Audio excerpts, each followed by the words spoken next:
Hey guys, I am filming some video intros from my other daughter's house while builders are here making some repairs.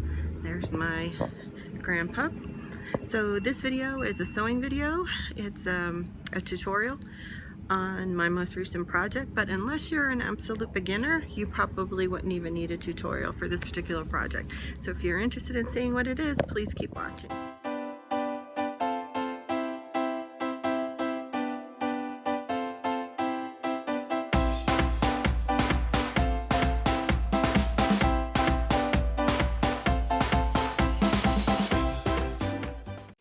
Hey guys, welcome to my channel. Today I'm going to be doing a quick beginner tutorial for the 'Twas the Night Before Christmas fabric book.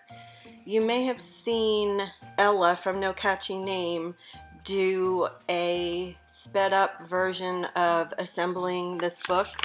That's where I first saw it. So I purchased the fabric at Hobby Lobby. 1 yard of fabric gives you the entire book plus the instructions on how to assemble it.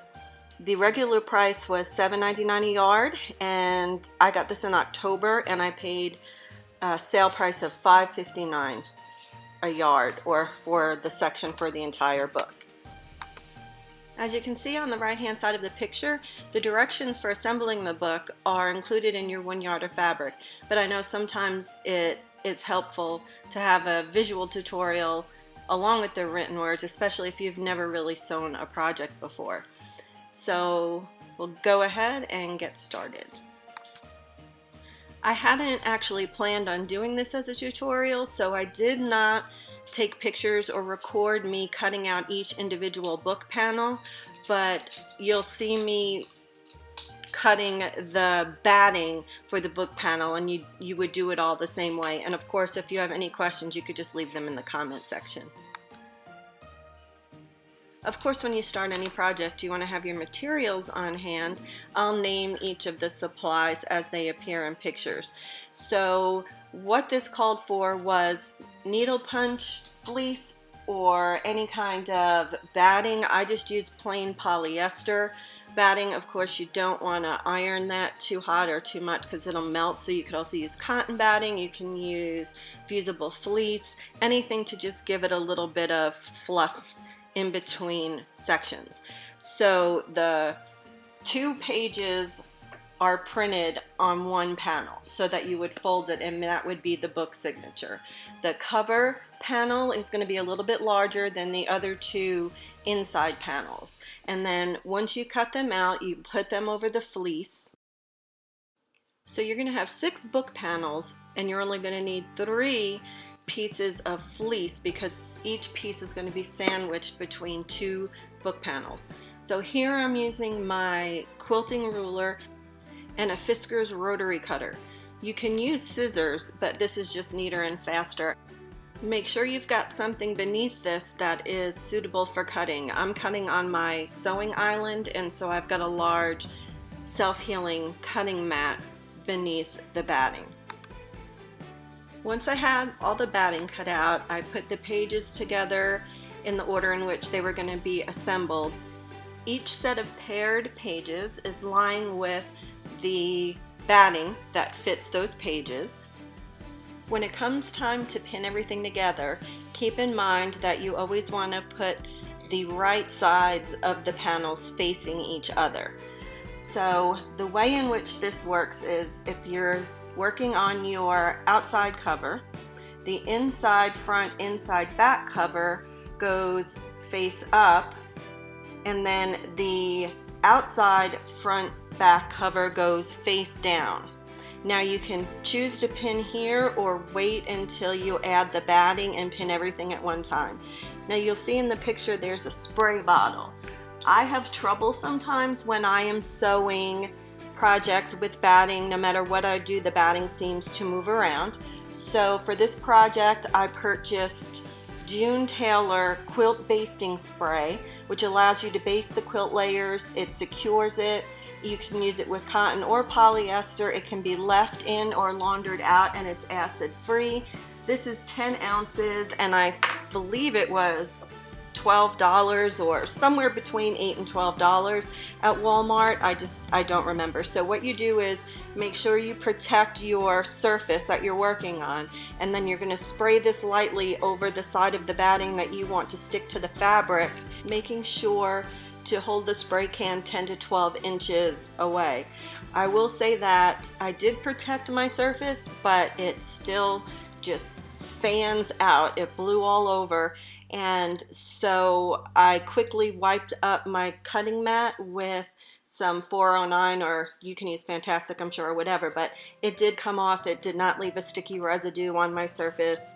Everything was fine, and it does have a bit of a smell, so if you're working in a really small area, make sure you open your windows, or maybe you've got somewhere outside where you can work with the spray. But it just lightly sticks the batting to the fabric. It's repositionable, but it just helps hold it in place while you're pinning and while you're sewing. All of the pages are marked with a 1/4 inch seam allowance with lines so that you can see it clearly as you sew and helps you keep a straight line. It also has marks to show you where the panel will be folded into the 2 separate pages. In the instructions, they tell you to pin each corner, and I did that, and then to go ahead and pin the sides, and I did that. I use actual pins in the corners, and then I have these little clips that go on the sides because they're easier to remove. I also stuck a pin at the top where the center line was, and then again in the middle and again at the bottom to hold the center of the batting still. So I just wanted to keep it as immobile as possible. You're also going to want to make sure that you leave a gap at the bottom of what you're sewing, about 1.5 to 2 inches, probably 2 inches, so that you can turn it back inside out, and you'll see that further along in the video as well.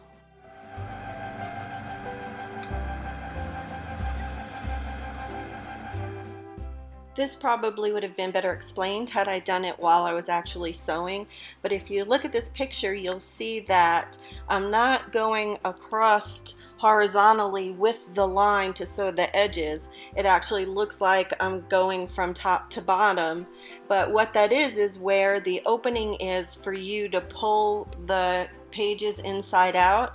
I don't want to just stop at one side of the inch and then, or of the 2 inches, and then pick back up on the other side, just to make that a little stronger, because you are going to be pulling everything through that small hole. When I hit the spot where I need to stop sewing and leave an opening, I turn the material 90 degrees and seal up that little section, so it adds strength when you're pulling it right side out.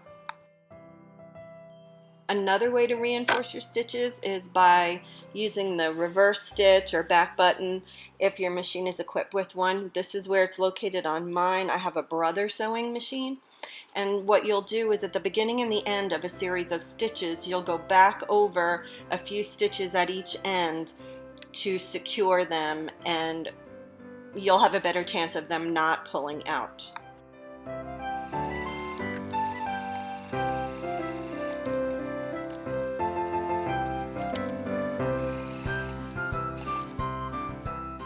Here you'll notice, even looking through the batting, that you're able to see the dotted line printed on the fabric that you will sew along to keep your line straight. You can see I used some white thread to stitch this together. Something that I learned by doing the first set of panels, which is why I did the inside panels first, is that when you turn this right side out, the side of the fabric that's adhered to the batting, that black line, because I sewed right along it, when I turned the fabric inside out, that black line showed around the edges. So for the next set that I did, I actually moved my needle inside of that 1/4 inch seam allowance, so further away from the edge, and sewed that way, and that kept the black line from showing on the next panel when I turned it right side out. Here is where you can get a good look at the opening that you leave along the bottom of the page in order to flip the section right side out. If you look on each edge of the opening, is where I explained that I actually sewed a vertical line after sewing the horizontal line along the actual edging of the book. So when I'm holding it open like that, the vertical stitches along the outside edges of that opening tack that fabric closed to kind of block off the horizontal stitches, so that if you're pulling it right side out and you're just being a little bit too rough with it, it keeps the horizontal seam from starting to tear out. Once you finish stitching around all the outer edges, leaving an opening for turning on the bottom edge, you're going to go ahead and clip the corners.